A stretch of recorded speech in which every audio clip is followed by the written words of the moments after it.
ఓం నమ శివాయ. ప్రజలందరికీ నమస్కారము. సింహరాశి. ఈ సింహరాశిలో ఉండవలసిన వాళ్ళకి 2026 ఫిబ్రవరి మాసం స్థితిగతులు ఎలా ఉన్నాయనేది ఇప్పుడు మనం చెప్పబోతున్నాం. ఈ సింహరాశిలో ఇలా జీవిత యోగాన్ని పెట్టి ఎన్నో రోజుల నుంచి ఎన్నో బాధలు పడుకుంటూ, ఎన్నో కష్టాలు పడుకుంటూ, ఎన్నో విధానాలుగా బాధలు పడుకుంటూ ఇప్పుడు వీళ్ళకి దిశయోగం అనేది స్టార్ట్ అవుతుంది. వీళ్ళ మీద ఉండాల్సిన రావు కేతువులు కొన్ని తొలగిపోయి దిశ టైం అనేది ఎదురవుతుంది. మరి ఈ దిశ టైములో ఈ నెలలో వీళ్ళకి ఏ కార్యక్రమం చేసినా, ఏ పని చేసినా విజయవంతమయ్యే మార్గాలు కొన్ని ఉన్నాయి.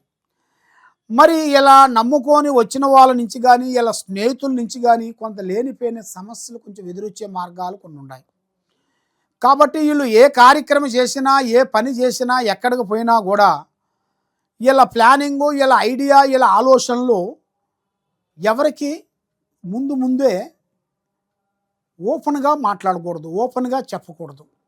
మరి వీళ్ళ మీద ఏలునాటి శని వెళ్ళిపోయి వీళ్ళకి దశయోగం అనేది స్టార్ట్ అయింది. ఈ దశ టైంలోనే వీళ్ళు చాలా జాగ్రత్త పడాలి. ఈ దశ టైంలో వీళ్ళు కొన్ని జాగ్రత్తలు కొన్ని తీసుకొని కొద్దిగా ఓర్పుగా వీళ్ళు చేసినట్టుగైతే వీళ్ళు అనుకున్నది తప్పకుండా సాధిస్తారు. వీళ్ళకి భూమిలో అదృష్ట యోగం అనేది వీళ్ళకి రాబోతుంది. కానీ స్త్రీల నుంచి అదృష్ట యోగం అంటే ఒక స్త్రీ నుంచి జాతక చక్రం తిరుగుతుంది. అదృష్ట యోగం అనేది ఒక స్త్రీ నుంచి మంచి యోగం అనేది ఇలా జాతకంలో రాబోతుంది. ఆ స్త్రీ నుంచి మంచి యోగము, అదృష్ట గడియలు, రావు గడియలు రాబోతున్నాయి.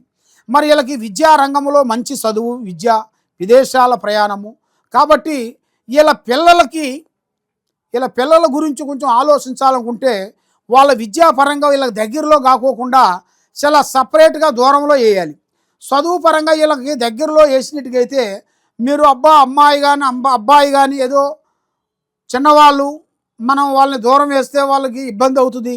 ఆహారంలో కానీ, పదార్థంలో కానీ, వాళ్ళకి చదువులో కానీ ఏదన్నా ఇబ్బందికరమైన బాధలు ఏమన్నా వస్తాయో అని మీరు ఇబ్బంది పడి వాళ్ళని ఇబ్బంది పెట్టొద్దండి. ఎందువల్లంటే కొన్ని కావాలంటే కొన్ని దూరం చేయాలి, కొన్ని కావాలంటే మనమే వెళ్ళాలి. అన్నీ మన దగ్గర రమ్మంటే రావు. ఆ విధంగా ఇలా జాతక యోగంలో చదువు పరంగా కానీ, బిజినెస్ పరంగా కానీ కొన్ని జాగ్రత్తలు కొన్ని పాటించండి. కానీ చిన్న వయసు నుంచి ఎంతో కష్టపడుకుంటూ కుటుంబ బాధ్యతలన్నీ ఈపి మీద వేసుకొని కుటుంబాన్ని ఎంతో డెవలప్మెంట్ చేసుకుంటూ వస్తున్నారు. ఎంత డెవలప్మెంట్ చేసినా కూడా అభివృద్ధి రాకోకుండా, చేతి కాటుకు వచ్చింది నోటికి అందుకోకుండా బ్రేక్ అయిపోతుంటుంది. మరి ఈ సింహరాశిలో ఉండవలసిన వాళ్ళు ఏదైనా యథార్థంగా మాట్లాడుతుంటారు, మొహం మాట్లాడుతుంటారు. మనసులో ఒకటి, బయట ఒకటి, నటించే నటన వీళ్ళ దగ్గర ఉండదు. ఏ విషయమైనా కానీ, ఏ ప్లానింగ్ అయినా కానీ ముఖం చూస్తూ ఫేస్ టు ఫేస్ ఓపెన్గా మాట్లాడతారు. కాబట్టి అవి అన్నీ మాట్లాడకూడదు కదా, అవి మనం కొంచెం తెలుసుకోవాలి. ఏ మాట ఎక్కడ మాట్లాడాలి, ఎప్పుడు మాట్లాడాలి అనేది మనం తెలుసుకోవాలి. కాబట్టి మరి ఈ సింహరాశిలో కొన్ని కార్యక్రమాలు కొన్ని మొదలు పెట్టాల్సిన కొన్ని ఉంది. ఎన్నో రోజుల నుంచి కొన్ని ఆగిపోయినాయి కూడా దాన్ని డెవలప్మెంట్ చేయటం, పెద్దవాళ్ళ తరపు నుంచి, పెద్దవాళ్ళ స్థిరాస్తుల నుంచి కూడా రావాల్సిన డబ్బులు కానీ, బంగారం కానీ, భూమి కానీ దాంట్లో చేంజెస్, మార్పులు చేయటం, మళ్ళీ వీళ్ళు చేయాల్సిన ఉద్యోగ విశేషాల్లో కూడా కొన్ని మార్పులు తీసుకోవటం, ఇంకా కొత్త ఉద్యోగాల గురించి ట్రై చేయటం, వీళ్ళకి విదేశాలలో ఉద్యోగాలు చేయటం, పెద్ద కార్యక్రమాలను పూర్తి చేయటం, వీళ్ళ యోగాన్ని బట్టి కొంచెం రాబోతుంది. ఈ సింహరాశిలో మంచి రాజయోగం రాబోతుంది. ఈ రాజయోగం అనేది వీళ్ళు ఊహించని ఈ నెల 16వ తారీఖు నుంచి మంచి యోగం అనేది రాబోతుంది. మరి ఈ సింహరాశి వాళ్ళు ఎప్పుడు చూసినా కూడా నిండుకుండ హృదయమే. ఎప్పుడు చూసినా కూడా ఇవాళ ఉంది, ఇవాళ లేదు అంటూ బాధపడేవాళ్ళు కాదు. ఎప్పుడు చూసినా నిండుకుండ హృదయమే. ఎప్పుడు చూసినా ప్రశాంతంగా ఉంటారు. ఆ రోజు లేకపోయినా కూడా, ఆ రోజు భోజనం డబ్బులు లేకపోయినా కూడా ఉన్నంత వరకు ప్రశాంతంగా కనబడుతుంటారు. చూసే జనాలు ఏమనుకుంటారంటే అబ్బాయి వీడికేం తక్కువ, ప్రశాంతంగా ఉంటున్నాడు, ఏ టెన్షన్ పడుతులేదు, ఏది చేయట్లేదు అంటే వీడికి వెనక ఆస్తులు ఏదో ఉన్నాయి, లేదా ఈ భార్య తరపు నుంచి ఏదో ఉంది, ఇలా పెద్దవాళ్ళ తరపు నుంచి ఏదో ఉంది అన్నట్టుగా కొంతమంది ఊహించి జనదిష్టి ప్రయోగాలు ఎక్కువగా కనబడుతున్నాయి. జన ఏడుపు అంటే ప్రజల్లో నరఘోష, బాగున్నారు బాగున్నారు అభివృద్ధిగా వస్తున్నారని ఏడుపు. ఆ ఏడుపు వల్ల మీరు ఆ ఏడుపు ఎఫెక్ట్ వల్ల మీరు పడిపోతుంటారు. ఒక టైంలో ఉండాల్సిన మైండ్, ఒక టైంలో ఉండాల్సిన మనశ్శాంతి, ఒక టైంలో ఉండాల్సిన సురుసురుపు, ఒక టైంలో ఉండాల్సిన స్పీడు బ్రేక్ అయిపోతుంది.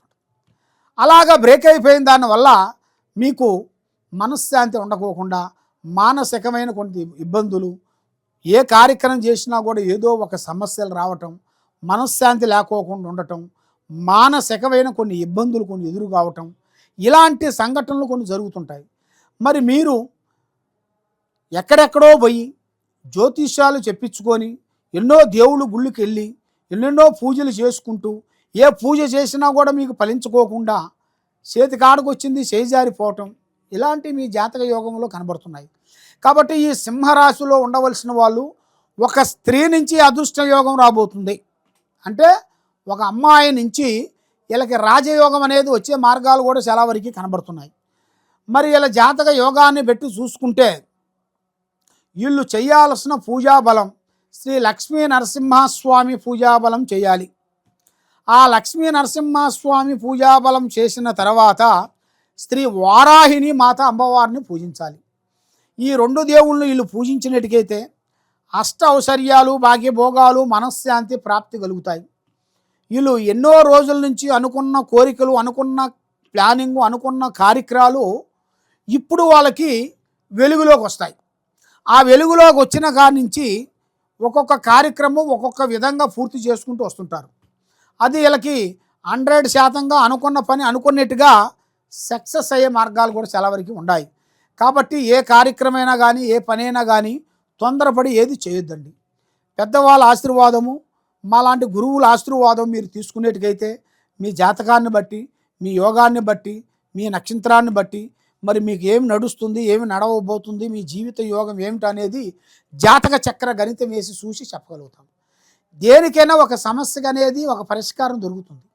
కాబట్టి మీ మీద ఎవరో శాతబడి చేశారు, ఎవరో పూజా బలం చేశారు, ఎవరో నరదిష్టి చేశారు, దానికి కొంత ఉపశాంతత ఎన్నో ఉంటాయి. అవి మనం చేసుకుంటే మీరు కరెక్ట్గా సెట్ అయిపోతారు. ఆ విధంగా మీరు చేసుకోవాలనుకుంటే తప్పకుండా ఈ కింద ఉండాల్సిన నెంబర్కి 9959432221 ఈ నెంబర్కి మీరు ఒక్కసారి సంప్రదించినట్టుకైతే మీ పేరుని బట్టి, మీ సమయాన్ని బట్టి, మీ జాతకాన్ని బట్టి మరి మీకు ఏమేమి నడుస్తుంది, ఏమేమి నడవబోతుంది అనేది జాతక చక్ర గణితం వేసి అన్నీ మేము చూసి చెప్పగలుగుతాం. ఏ సమస్యకైనా కూడా ఒక పరిష్కారం మన దగ్గర దొరుకుతుంది. కాబట్టి ఆ పరిష్కారం మీరు తెలుసుకోవాలనుకుంటే తప్పకుండా మమ్మల్ని సంప్రదించండి. సర్వో జనా సుఖినో భవంతు. ఓం నమః శివాయ నమః.